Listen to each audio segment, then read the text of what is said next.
আপনি অস্ত্রতার কাছে তোলে আপনাকেই অচিরে আজকে কালকে পরশুর মধ্যে হলে আপনাকে নির্বাচনের তফসিল ঘোষণা করতে হবে। মনটা বড় খারাপ হয়েছে, এই জন্য আপনাকে কি জন্য বসিয়েছিলাম, আপনাকে কেন বসিয়েছিলাম? 9 মাস আপনি কি সেই পথে এগোতে পেরেছেন? পারেন না।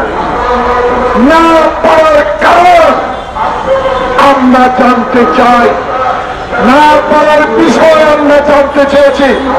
গতকালকার দল থেকে আমাদের স্ট্যান্ডিং কমিটির সিনিয়র সদস্য ডক্টর মোশাররফ হোসেন কি দুঃখে 3 জনের পদত্যাগ চেয়েছেন।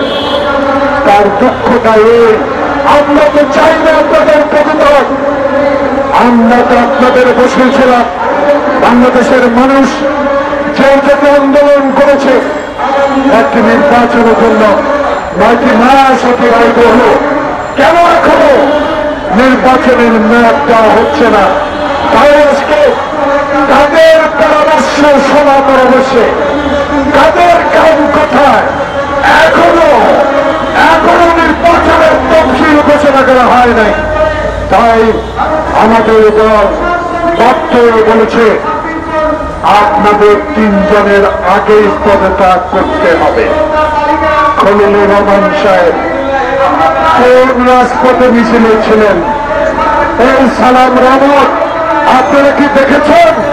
খলিলুর রহমানকে কোনদিন বাংলাদেশে রাজনৈতিক আন্দোলনে গণতন্ত্রের জন্য, ভোটাধিকারের জন্য, মানুষের সেবার জন্য এগিয়ে এসেছেন?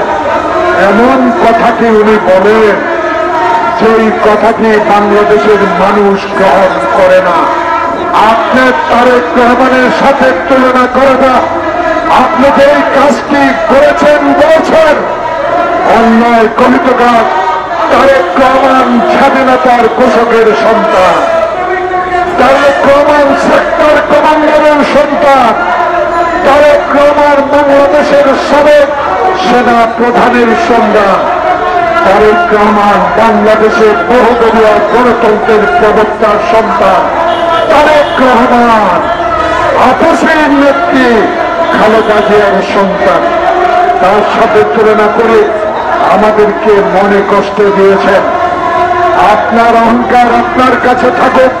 বাংলাদেশের রাজনীতির ইতিহাসে জাতীয়তাবাদী শক্তি যে আন্দোলন সংগ্রামের মধ্য দিয়ে বাংলাদেশের মানুষের অধিকার প্রতিষ্ঠার জন্য আজও টিকে আছে, তারই ভারপ্রাপ্ত চেয়ারম্যানকে আপনি যে তুলনা করেছেন, অবিলম্বে আপনার এই কথা প্রত্যাহার করে নিতে হবে। ধন্যবাদ।